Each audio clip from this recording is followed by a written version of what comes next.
Sizinlə dövlət qulluğunda müsahibə mərhələsinə necə daha yaxşı uğur qazanmaq olar, o barədə danışmaq istəyirəm.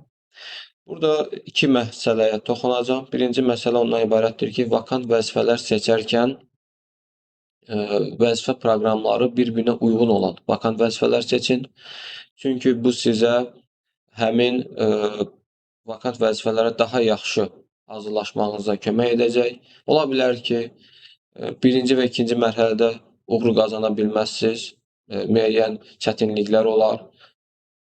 Amma üçüncü mərhələdə bu sahədə elə bilin ki, bu vakant vəzifə üzrə təcrübə topladıqda mütləq şəkildə ki, ikinci, üçüncü müsahibədə uğur qazanacaqsınız. Digər bir məsələ isə müsahibə mərhələsində vəzifə proqramına daha çox önəm verin, vəzifə proqramını daha yaxşı oxuyun, orada olan bütün maddələrə nəzər salın, mənalarını öyrənin ki, orqan tərəfindən sizə verilən suallara cavab verə bilərsiniz. Elə buna görə də birinci onu qeyd etdim ki, çalışın ki, vakant vəzifə seçərkən bir-birinə yaxın, yəni vəzifə proqramı bir-birinə uyğun olan vakant vəzifələr seçin ki, daha yaxşı öyrənə biləsiniz və müsahibə mərhələsində yaxşı uğur qazanasınız.